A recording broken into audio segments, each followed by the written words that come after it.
Praise the Lord. கர்த்தருடைய நாமத்துக்கு மகிமை உண்டாவதாக. இந்த நாளிலும் வேர்ட் ஆஃப் கைடன்ஸ் என்னங்கிறத வாசிக்க கேட்கலாமா?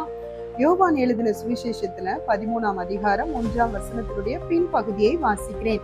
தாம் இவ்வுலகத்தில் இருக்கிற தம்முடையவர்களிடத்தில் அன்பு வைத்தபடியே முடிவு பரியந்தமும் அவர்களிடத்தில் அன்பு வைத்தார் என்பதாக. ஆம், ஆண்டவராகிய இயேசு கிறிஸ்துவனுடைய அன்பை நீங்கள் பாருங்க. முடிவு பரியந்தம் அவர் நம்ம மேல அன்பு வைத்தாருங்க. மனுஷனுடைய அன்பு பாருங்க, ரொம்ப விரும்பி விரும்பி விரும்பி விரும்பி நம்ம என்ன பண்ணுவோம், ஆசாசியா பேசுவோம். ஆனா பாருங்க, அந்த மனுஷனுடைய அன்பு எவ்வளவு விருப்பம் இருக்கோ அவ்வளவுக்கு அவ்வளவு வெறுத்துருவாங்க. பார்த்திருக்கீங்களா?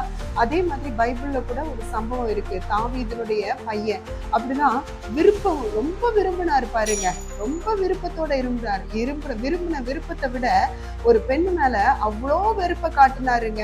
அந்த பொண்ணை பார்க்க கூட அவருக்கு இஷ்டமே இல்லை, அந்த அளவுக்கு வெறுப்பை காட்டினார். இதாங்க மனுஷனுடைய அன்பு.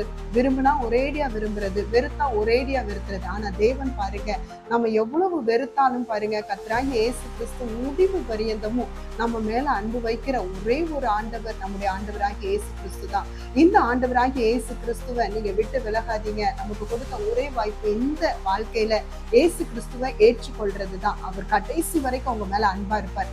உலகத்துல இருக்கிற மனுஷர்களுடைய அன்பு கூட மாறும், கர்த்தருடைய அன்பு மாறவே மாறாது. தெய்வ பிள்ளைகளை, இன்றைக்கு இந்த அன்புக்குள்ள நீங்க ஓடிவாங்க. கர்த்தர் உங்களை அழைக்கிறார். கர்த்தர் தாமே உங்களை ஆசீர்வதிப்பாராக. God bless you.